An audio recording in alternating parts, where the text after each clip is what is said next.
Alhamdulillah, we are in the month of Ramadan. And the month of Ramadan teaches us a very powerful lesson about spirituality. And I would say that this is a lesson that this part of the world desperately needs to learn. Something that it's on our shoulders to make sure that we convey. What is that lesson? The lesson is that spirituality is not one aspect of your life that is disconnected from the rest. When I go to work, I'm one person. Then when I go to my holy place, I'm another person. I spend a little bit of time on my spirituality, but then when I'm done, I go back to everything else. It's not some sort of isolated aspect of who you are. Your relationship with God, your relationship with Allah subhanahu wa ta'ala is intrinsically attached to every other aspect of your life. Everything is attached. It's holistic. You are one person. You can't compartmentalize yourself. It doesn't work. This is the lesson of Ramadan that the Western world seems to have forgotten. So it's our job to show them. The fact of the matter is, your spiritual state is connected to what you're eating, to what you are reading, to what you are spending. It is connected to your mental health.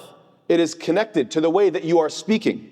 And I'd like to take a look at each and every one of these, one by one. And furthermore, your spiritual state is not one aspect of your life that is of lesser importance than the other. Like, I have my wealth and I have my health and my status. I have all these different things, and then spirituality is somewhere down there. Sure, maybe they are connected, but that's of lesser importance. Rather, it's quite the opposite. That firstly, they're all connected, and secondly, every other aspect should be aimed at improving, bolstering your spiritual life. This is the goal of every aspect of your life, to increase your connection to Allah subhanahu wa ta'ala. So let's examine these one by one. The most obvious, couldn't be more clear.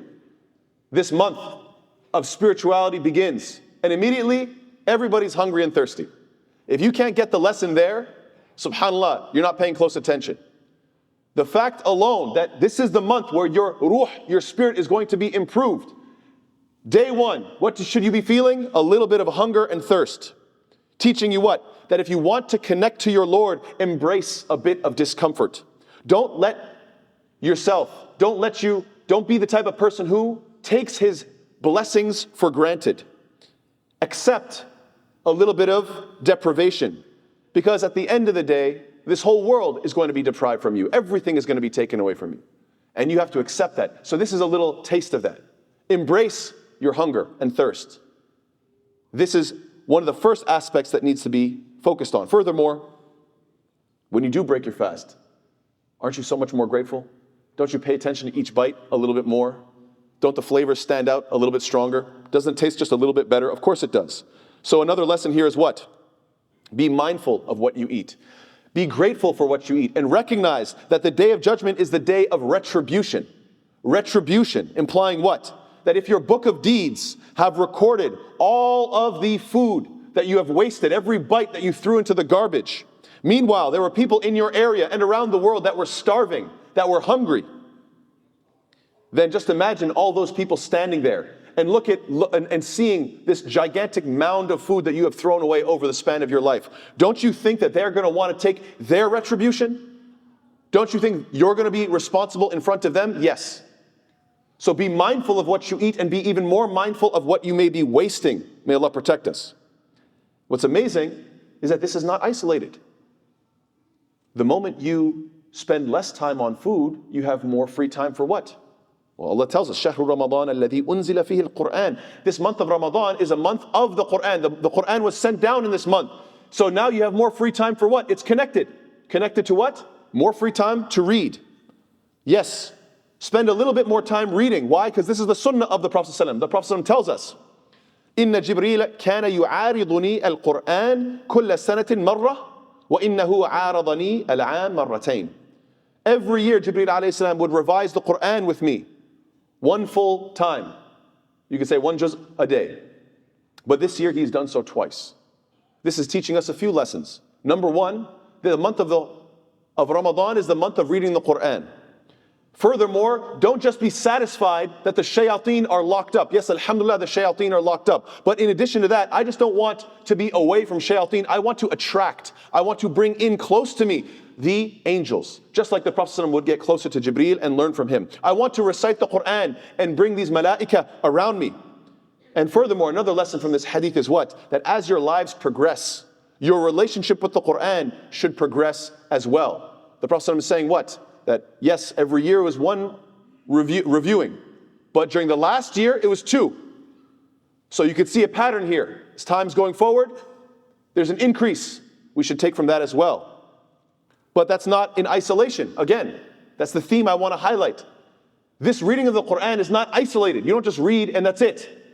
You find that it's connected. Why? Because Ibn Abbas anhu, he narrates, وكان جبريل يلقاه في كل ليلة من رمضان فيدارسه القرآن فلا رسول الله صلى الله عليه وسلم حين يلقاه جبريل أجود بخير من الريح المرسلة.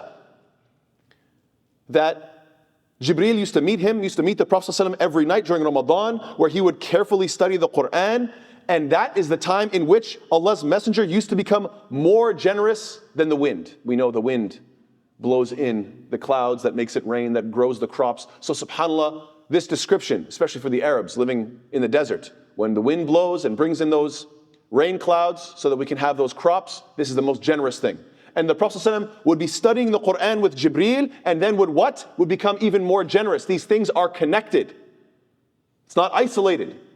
Ramadan shows up connected to your hunger connected to your reading connected to your generosity. It's all one big picture. And it's really interesting that there's this connection between Islamic knowledge, what he's being given, what he is receiving, and therefore what he gives is what? Wealth. Again, you see a remarkable connection. You'd think, the more you give me knowledge, the more I'll give knowledge. The more you give me wealth, the more I'll give wealth. But here you're saying, no, the more you give me knowledge, the more I want to give wealth. That there's this connection between the two. And is charity isolated? No.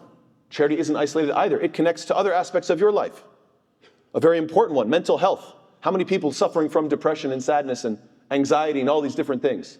Please pay attention to the following hadith in Sahih Bukhari, authentic hadith, in which the Prophet ﷺ offers a parable, which is truly a remarkable parable.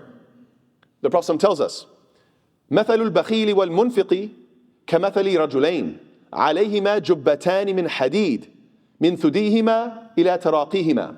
The example of the generous person and the miser, the cheap person, is like the example of two people. Both of them have on these iron cloaks on their chests to the collarbone. Very strange analogy. Let's keep going. فأما المنفق فلا ينفق إلا سبغت على جلده حتى تخفي بنانه وتعفو أثره. When the charitable person, when the generous person wants to give charity, the cloak becomes more spacious until it covers his whole body to such an extent that it hides his fingertips and covers even his footprints. It erases his tracks. Very strange, interesting analogy. Let's keep going. وَأَمَّا الْبَخِيلُ فَلَا يُرِيدُ أَن يُنْفِقَ شَيْئًا إِلَّا لَزِقَتْ كُلُّ حَلْقَةٍ مَكَانَهَا فَهُوَ يُوَسِّعُهَا وَلَا تَتَّسِعُ. And each time the stingy person, the cheap person, the miser, each time he wants to spend, this iron cloak, this iron-chested plate, it's going to stick even tighter. So the rings get stuck to its place, and he tries to widen it, but it won't become any wider. So let's try to figure this out. What is this talking about? Wallahu ta'ala a'lam, when you take a look at various shuruh or explanations of hadith, you find that the parable begins with these guys both in armor. Why are they both in armor? The idea here is what? Because when you are asked to give charity, it's like you're going to war. With who? With your stingy self. With your cheap nature. You're going to, every time you're told, give fi sabilillah, you're going to war. You're gearing up. Why? Because it's time to go to battle. With what? With my own nafs, because I don't like to give, but I have to fight. So both people are sitting in the audience. The generous one and the cheap one. They're both told, we need someone to give fi sabilillah. Someone needs. Can you be charitable? Will you give? Everybody's gearing up for war. What happens next? The more charity you give, the more your armor will cover you, to the point that your enemy can't even see you, nor can your traces be tracked. and you'll be covered in the afterlife. Meaning what? That charity expiates your sins. Whatever mistakes you made in the past, the tracks, they don't stick around. It will cover your tracks, and you'll be gifted with comfort and ease. Why? Because it's not constricting you, it's giving you space. It's covering you, it's protecting you. What about the other person? As for the cheap person, well, the cheaper you are, the smaller your chest plate becomes. The tighter and more restricted it becomes, meaning you're less protected from shaitan. I mean, think about having a small, shield on you. It doesn't cover much of your body. So you're less protected from shaitan. You're less protected from your enemies in this life. You're going to be less protected on Judgment Day. And plus, it's squeezing your chest. Meaning that the very same armor that is supposed to be protecting you is actually constricting your breathing. It's getting tighter. It's suffocating you. It's becoming your own enemy, subhanAllah. The implication is what? That each time that you withhold charity, when you know you should have given, you were about to reach into your pocket, yep, I think it's a good idea. Never mind, I don't think I will. Every time you let your cheap nature, your stingy nature, every time you let that win, what happens? It means that you're becoming more paranoid, more anxious, more afraid of poverty. Why? Because that's what shaitan does. That's his job, to tell you over and over again, you can't give, you don't have enough money. You're a millionaire, you need to be a billionaire. You're a billionaire, you need to be a trillionaire. You don't have enough, what about a rainy day? No, hold on. Don't always be more and more and more paranoid. Never give, never give. Become more anxious, more afraid, more paranoid. And what is happening to you? It's like your chest is being restricted. You can barely breathe. This anxiety is crushing into you. Because shaitan promises you poverty. Ash-shaytanu ya'idukum al-faqr. Allah Ta'ala tells us. Shaitan promises you. He threatens you with what? With poverty. Whereas the believer, the one who has true iman enter into him, subhanAllah, he has peace of mind. He's able to breathe easy. As Allah Ta'ala says, فَمَنْ يُرِدِ اللَّهُ أَنْ يَهْدِيَهُ يَشْرَحْ صَدْرَهُ لِلْإِسْلَامِ. Whoever Allah wants to guide, He expands his chest to accept and to contain Islam. وَمَنْ يُرِدْ أَنْ يُضِلَّهُ يَجْعَلْ صَدْرَهُ ضَيِّقًا حَرَجًا كَأَنَّمَا يَصَّعَّدُ فِي السَّمَاءِ كَذَلِكَ يَجْعَلُ اللَّهُ الرِّجْسَ عَلَى الَّذِينَ لَا يُؤْمِنُونَ. And whoever He wants to misguide, He makes his chest tight and constricted as though he were climbing into the sky. We all know if you get higher and higher up, less oxygen, you're more and more tired, so that person can breathe more and more with more and more difficulty. It's more and more difficult for them. Thus does Allah place defilement upon those who do not believe. This is how Allah Ta'ala punishes those who are cheap. May Allah Ta'ala protect us. There's even a connection between your charity and your speech. There's even a connection between your charity and the way you speak. The Prophet tells us, "Ala kulli muslimin sadaqah." Every Muslim has to be charitable. They have to give charity. So somebody asked, "Ya Nabi Allah, faman lam yajid." What if I can't? What if I don't have any means to? The Prophet responds, "Ya'lamu biyadihi fayanfa'u nafsahu wa yatasaddaq." Well, then let him work and benefit himself first and foremost. Go out, work, make some money, benefit yourself, and then give charity. So that means go out with the intent of working to make yourself independent and help others. So others can be dependent upon you. Go out and work and do so. So somebody asks, فَإِن لَمْ يَجِدْ. What if I can't?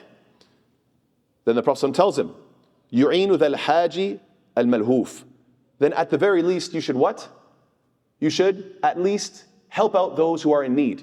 If you can't be charitable, if you can't go out and work, then just help someone who's in need, someone who's having a tough time, help them in whatever way you can. فَإِن لَمْ يَجِدْ. What if I can't even help anybody? SubhanAllah. Then the Prophet says, فَلْيَعْمَلْ بِالْمَعْرُوفِ وَلْيُمْسِكْ عَنِ الشَّرِّ فَإِنَّهَا لَهُ صَدَقَةٌ. Then what should he do? Then he should perform good deeds and keep away from evil deeds, and this will be regarded as charity. SubhanAllah. For those of you who are thinking, I don't have a lot of wealth, I don't know how much I can give fi sabilillah. The Prophet is telling you, just don't backbite. Just don't gossip. Just don't spread rumors in your community. Just don't be a pain to those around you. Just don't be a poison, a toxic element in our community that is spreading gossip and complaints and rumors. Just do that, and that will be your charity to everybody else in this community. So yes, even your speech is connected to how charitable you are, which is connected to how much Quran you read, which is connected to how much more time you have. Because what? Because you're not eating and because you're thirsty. Do you guys see? I'm trying to put this all together to show you that it's all one big package, subhanAllah. And so, inshallah ta'ala, we'll continue with the second khutbah. وصلى الله على محمد وعلى آله وصحبه وسلم تسليما كثيرا. بسم الله والحمد لله والصلاة والسلام على رسول الله. Just a few nights ago, a group of us, we were talking about several famous athletes that recently embraced Islam. And we were asking ourselves, what is the connection here? Why is it the case that not just now, but historically, there's always been very top-tier, high-performance athletes that embrace Islam? It seems to be a regular occurrence. So what is the connection here? Why is it that Islam is so attractive to top-tier athletes? Allah knows best, but my hypothesis is an athlete understands more than others, more than most of us. The athlete understands that success is tied to discipline. Success is tied to discipline. They live it. They live an extremely rigorous, disciplined life in every way that they eat and sleep and move, everything. The people they spend time with, what they study in their free time, everything is disciplined. So they understand the benefits of discipline. They know that's what's required to get the gold medal. And you can imagine someone like that going to various religious services and noticing that for most religions, what do they teach you? Just do whatever you feel like. It's all about what you feel. You know, whatever is in your heart, that's it. It's not connected to what you eat or how you sleep. It's not connected to what you spend, not necessarily.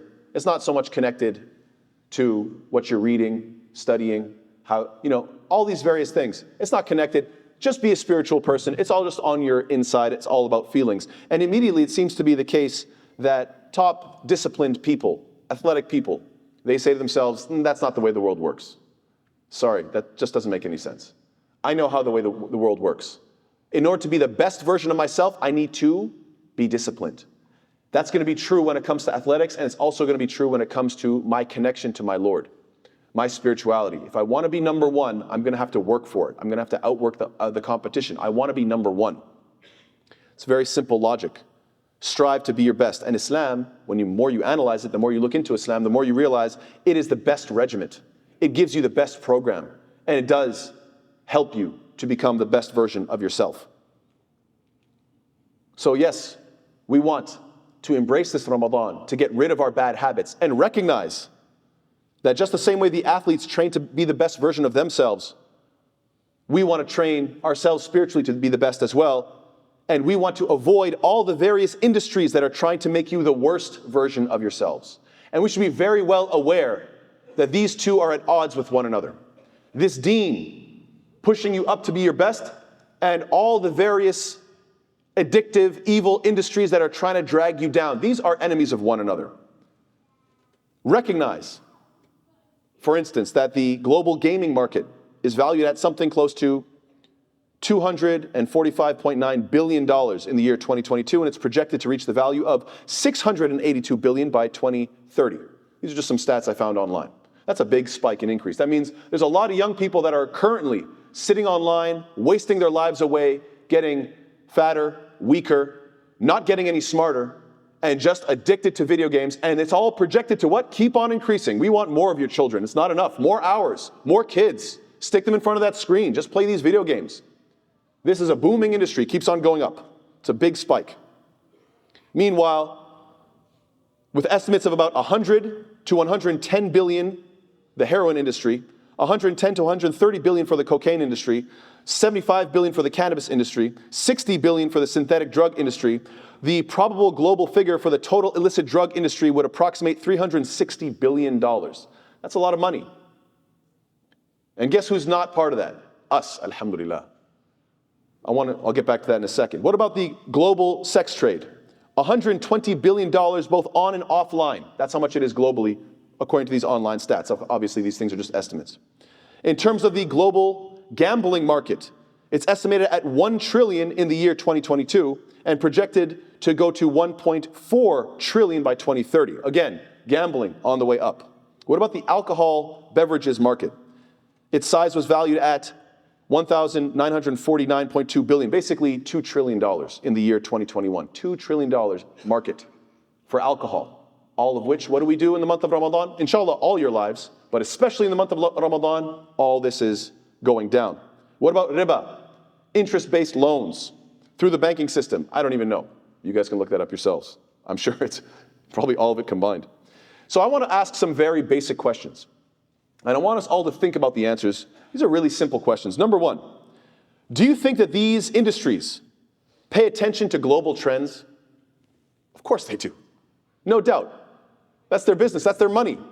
Of course they're going to be paying attention to global trends. Okay, good. Do you think that they recognize the impact of Islam? Do you think that they pay attention to, okay, let me see different markets, different countries, what's the population of Muslims versus not? Don't you think they obviously notice the impact that Islam has, not only as people become Muslim, but even more specifically, the trends in the consumption of all these addictive things, the trends specifically during the month of Ramadan? Don't you think they might notice if their profits are going down? Of course they notice. Of course. Do you think that multi-trillion-dollar industries are going to protect themselves? Yes or no? Just a very simple question. Do you think it's in their interest to pay attention to trends, where Islam is going, where it's not? How much money we're making, how much we're not? When months go by, there was a dip here. Why was there a dip here? Oh, month of Ramadan showed up, and this is a high Muslim density population. Do you think that these people are oblivious to their own money, billions, trillions of dollars? Do you think they'll protect themselves? Of course. Is it in their interest to demonize Islam? Of course it is. I mean, subhanAllah, this is something on a global scale. You could even look at it on a minor scale. I remember years ago, back in my hometown, there was a friend of mine, somebody I knew, who was very much involved in the club scene, unfortunately. He was a Muslim, but unfortunately he was involved in such a way where he was responsible to make sure that alcohol was being provided to all the different clubs. SubhanAllah, can you imagine a Muslim in this position? A'udhu billah. But anyway, alhamdulillah, he's better now. But at that time, he was very much involved in the club scene. And even he was saying that the month of Ramadan, clubs really do take a hit. Because, there are Muslims who are not very practicing, who will go out and party and drink and sleep around. But during the month of Ramadan, even those Muslims will say, you know what? I got to take a break during Ramadan. I got to pull back. And he was saying it's amazing to see even the club scene takes a big hit during the month of Ramadan. So that's on a macro scale, just somebody that I know anecdotally. Can you imagine people studying these trends, paying attention to these things? Of course it's in their interest to attack Islam. In fact, Allah Ta'ala tells us, وَقَالَ الَّذِينَ كَفَرُوا لَا تَسْمَعُوا لِهَذَا الْقُرْآنِ وَالْغَوْا فِيهِ لَعَلَّكُمْ تَغْلِبُونَ. And those who disbelieve, they say, don't listen to this Qur'an and distract from it, that perhaps you'll overcome. Maybe the only way we can beat these Muslims and beat this Islam from destroying our industries is what? Distract them. Don't give it attention directly. Just keep them busy with something else. You want to drink this? You want to smoke that? You want to play this game? You want to do this? You want to do that? Pay attention, just distract them. Why? Because if you try to attack Islam head on, it's only going to force Muslims to study their deen more. They're going to say, oh, attack against the Quran? Let me research. No, don't do that. Just distract them. That's better. And subhanAllah, the month of Ramadan is a month of self-improvement. So we should recognize that a war is going on. A war for your attention, a war for your money, a war that is trying to take your soul. So may Allah Ta'ala make us of those who protect ourselves and can defend ourselves against all of these attacks, against all of these industries that are clearly going to work for their self-interest. Ya Allah, help us to get closer to you through the way we eat, through the way we fast, through the way we read, how much we earn, how we spend, how we speak. Ya Allah, help us to resist those who want to profit off of our destruction. Ameen ya Rabbil Alameen. Allahumma hdina fi man hadayt, wa afina fi man afayt, wa tawallana fi man tawallayt, wa barik lana fi ma a'tayt, wa qina sharra ma qadayt, fa innaka taqdi wa la yuqda alayk, innahu la yadhillu man walayt, wa la ya'izzu man adayt, tabarakta Rabbana wa ta'alayt. Rabbana atina fi dunya hasana wa fil akhirati hasana wa qina adhab an-nar. Wa sallallahu ala Muhammad وعلى آله وصحبه وسلم تسليما كثيرا وأقم الصلاة.